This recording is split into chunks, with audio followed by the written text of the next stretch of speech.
मनोहरला दोन मुली असतात. तसं मनोहरचं शिक्षण फारसं झालेलं नव्हतं, तरीही त्याची आणि त्याच्या बायकोची खूप इच्छा असते त्यांच्या मुलींना शिकवायची. कारण एक दिवस त्याची बायको तिच्या माहेरी चाललेली असते, तेव्हा तिला तिच्या गावाला कोणती बस जाते हेच माहित नसतं.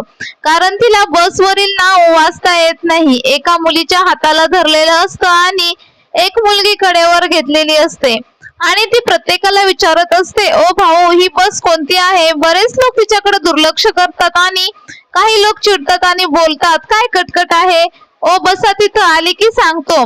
पण तिला वाटायची की त्यांच्या लक्षात नाही राहिलं तर आपली बस निघून जाईल, म्हणून ती सारखीच जात होती. तेव्हा तिला एक मुलगी दिसते. ती बोलते, मावशी नका सारखं विचारू, मलाही तिकडच जायचंय, मी सांगते तुम्हाला, आणि बस येते.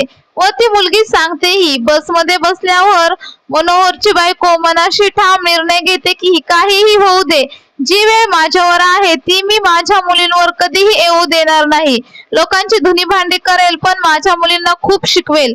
2 दिवसांनी ती घरी परत येते व मनोहरला सांगते की आपल्या मुलींना खूप शिकवायचंय. तोही हो बोलतो. मनोहरच्या भावाला 2 मुले असतात, त्यामुळे तो सारखंच मनोहरला कमीपणा दाखवत असतो की तुला मुलगा नाही, कशाला शिकवायच्या भानगडीत पडतोय, वय झालं की दे लग्न करून, एवढा शिक्षणाला खर्च करायचा आणि परत लग्नालाही करायचा, काय गरज आहे हे सगळं करायची? आणि समज त्यांना चांगली नोकरी जरी मिळाली तरी ते तुला थोडीच पैसे देणार आहेत, त्यांच्या सासरी जाणार ना त्यांचा पगार. त्यावर मनोहर बोलतो, आम्हाला काही नको, त्या स्वतःच्या पायावर उभ्या राहिल्या, सक्षम झाल्या, त्यातच आम्हाला सर्व काही आलं. असं बोलून मनोहर त्याच्या बोलण्याकडे दुर्लक्ष करतो. मनोहर आणि त्याची बायको खूप कष्ट करून दोन्ही मुलींना शिकवतात, त्यांना चांगली नोकरीही लागते आणि त्यांचं लग्न एका सुशिक्षित घरात करून देतात.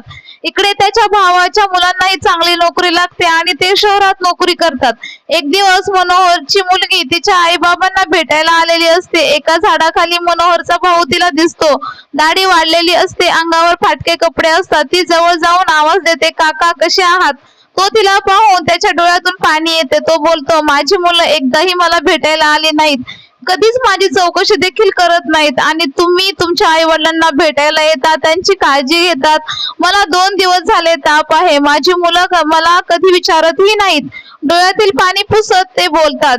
ती बोलते, एवढंच ना, मी आहे ना, मी ही तुमची मुलगीच आहे ना काका. असं बोलून ती तिच्या काकांना दवाखान्यात घेऊन जाते. काका मनात विचार करतात की मी किती नावं ठेवली यांना, मला खूप घमंड होता माझ्या मुलांवर, पण आज त्याच मुलीने माझा विचार केला. प्रत्येक मुलगा आपल्याला सांभाळ करेलच असे नाही, त्यामुळे कधीही मुलीला मुलापेक्षा कमी समजू नका.